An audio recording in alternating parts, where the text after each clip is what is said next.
Hey guys, September the 19th today. Wow, where's the year gone, eh?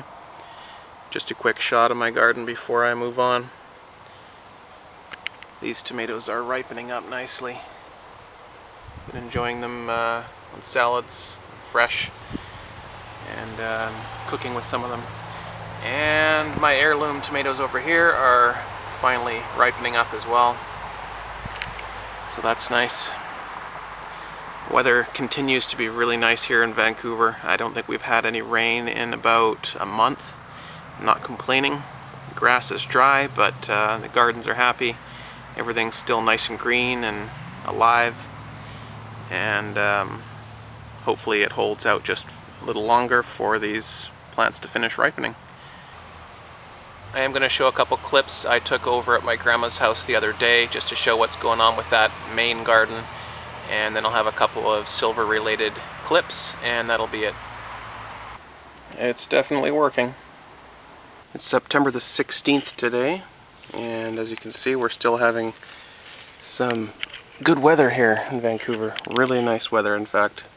It's 25 to 30 degrees Celsius during the days, and still above 12 degrees at night, so these tomato plants are still really happy. As you can see, finally getting some ripening on these things.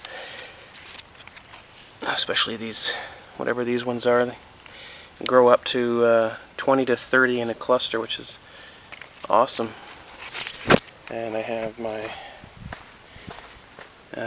Black Prince coming along. They're almost ripening. You can see the patterns on the outside there. Really nice looking tomatoes. And these,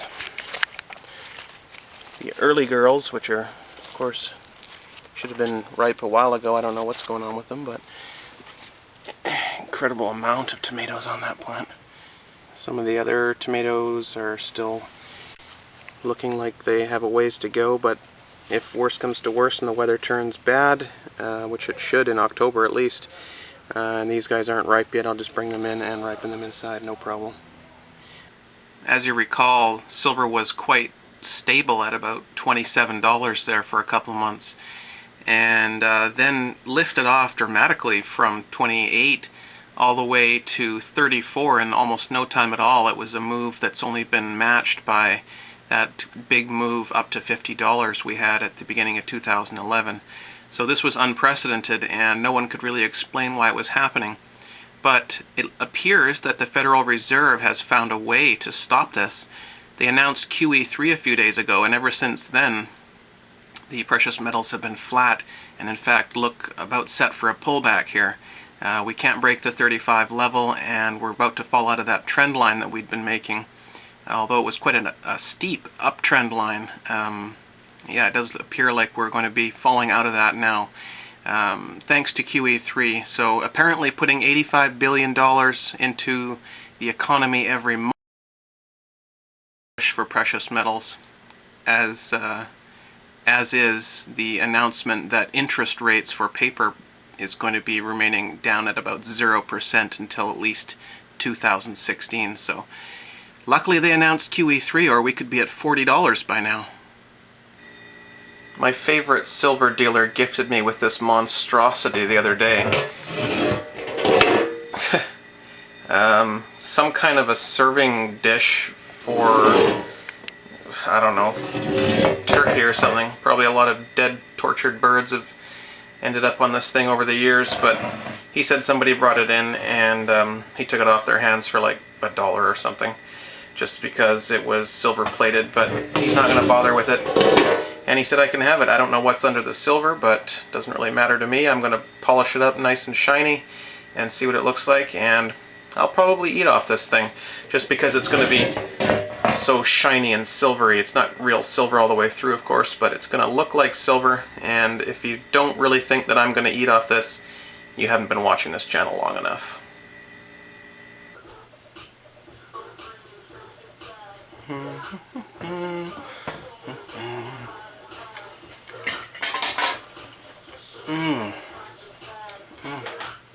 More tea? Absolutely. Thank you.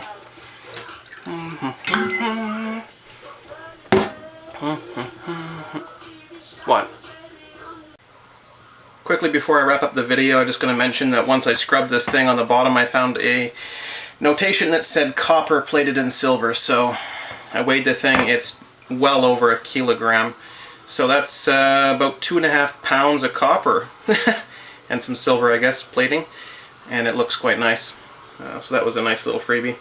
I just wanted to mention that I do have, but not on my website, but I do have available one of these Farewell to the Penny 20 for 20s, one of the original 20 for 20s, and the next customer who uses my site to purchase a junk dollar will get that one. It's a 1939, kind of more rare special edition, and this is a wolf. I have two currently in stock. They're not on my website, but you could make me an offer, and we'll set it up through email. That's about it for today, guys. Talk to you soon.